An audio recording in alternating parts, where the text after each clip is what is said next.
Hello, ladies and gentlemen. Hello, ladies and gentlemen. My name's Carl Godwin. Welcome back to my channel again. Look, it's been a little while. I haven't been doing as many videos as I planned because I've been busy sorting out the consequences of the incident with the pothole that I had on the 12th of December. So I've been a bit busy sorting all that out. Anyway, today what I want to talk to you about is a couple of stories that come to light recently. Today there was a story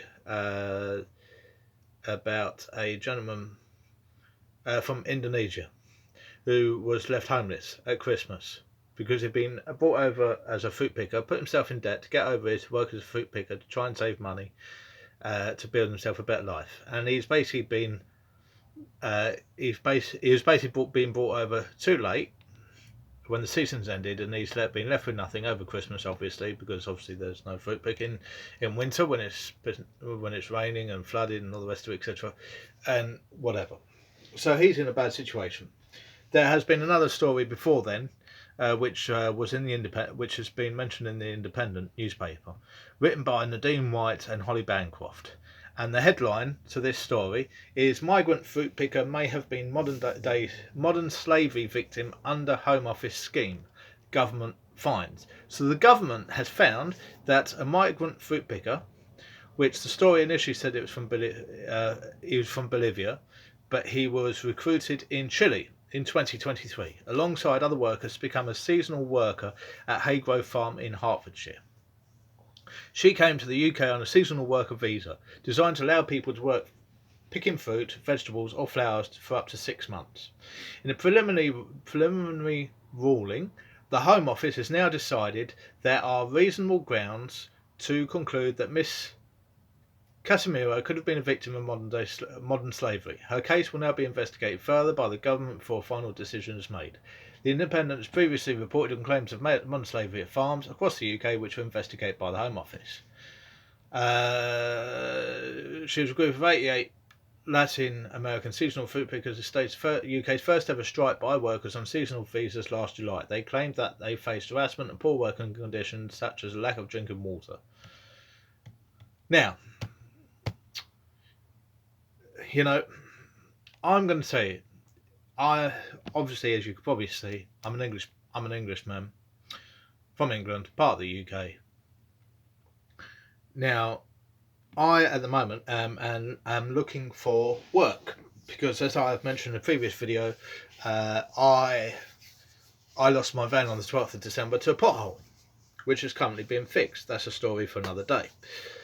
But I've been looking for work, and I read people commenting about the benefits culture in this country, that too many people claiming benefits, people need to work harder and all the rest of it, etc., etc.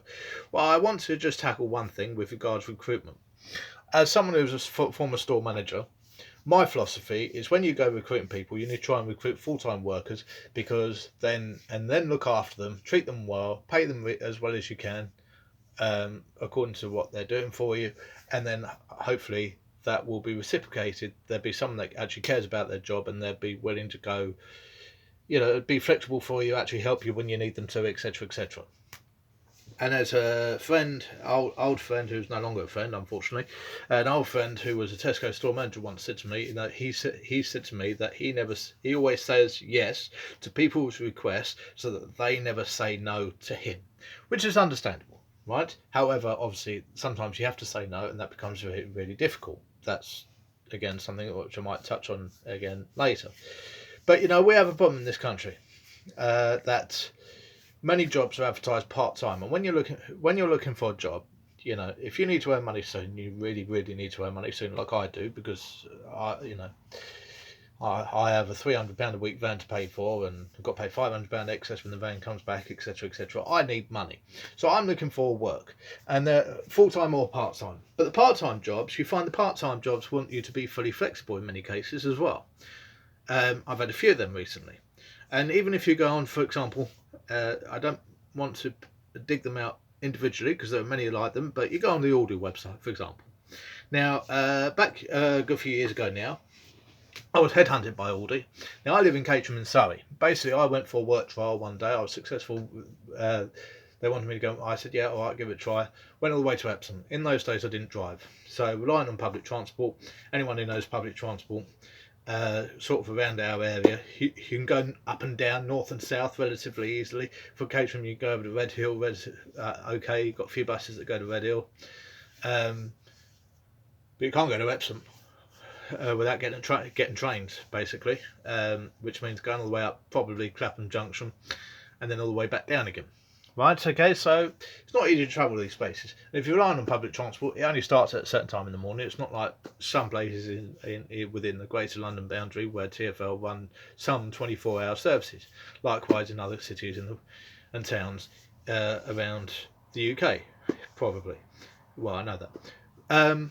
But point is that Aldi want you, even as a part-time worker, to be fully flexible. Well, if you're a part-time worker, it's because you're part-time doing something else. You've got something else in your life, which means you can only be part-time. And if you are looking for a job because you have nothing, the first job you might get is a part-time job. That dictates you to do certain hours. When you do those certain hours, you're then tied to do those certain hours possibly, or you're relatively flexible, whatever else. Someone else then wants you to do another part-time job so that you have two part-time jobs, but the second part-time job wants you to be fully flexible. But you can't, because the first part-time job you took out of desperation, urgency, means you don't have that flexibility. So we have a problem. Now, so those people that are saying about, people on benefits and all the rest of it, etc., need to work harder. It's not that easy. It's not that easy. Now, we have a problem in this country with, back to the original topic of this video, we have a problem in this country with modern day slavery. We have a gig economy in this country, a gig economy society. In a previous conversation, I have highlighted how we know a few months ago, or a couple of months ago, whenever it was, the government announced the latest immigration figures, and they said about the student visas, which, fine, that's one thing. But then shortly after that, they mentioned about that they were going to stop employers from being able to bring people from abroad to work for less than people would here. I didn't even know that happened, and it's wrong. And that's why we have modern day slavery in this country, whether it be on farms or whatever else, and various other industries as well. I give you many examples. But this situation with this Independent article, and with the other incident that's come out in the news today, about people taking legal action against the government or their employer, whatever, because they've ended up in a worse situation than if they'd stayed at home. And the reason why that is because we basically take people from abroad who think we sell this picture to them that they're going to come here, and they believe that they're going to have a better life as a result coming here, and then basically we treat them like rubbish and we abandon them and all the rest of it, etc. And the thing is we allow it to happen, and that's why people in this country trying to work, etc., they can't work because of the fact that they're being undercut. Now, if I put my employer's head on, I would defend employers to a point. There are businesses out there who are told they have to pay minimum wage, and the minimum wage for some businesses is too much. They can't afford it. They can't afford to recruit staff, right?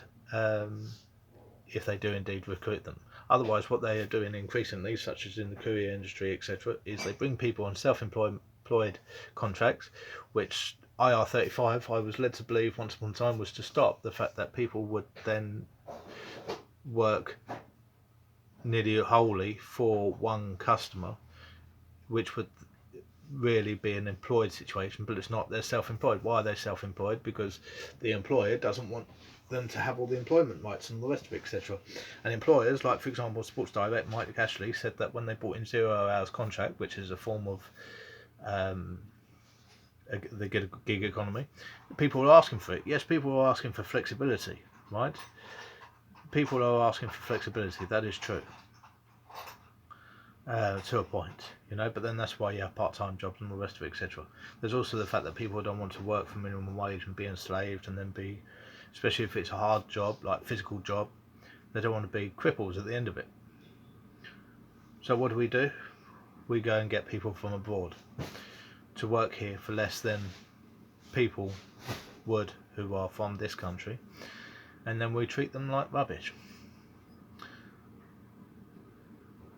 One day we'll solve this problem, but sadly that's the society that we are now in. Until next time, bye for now.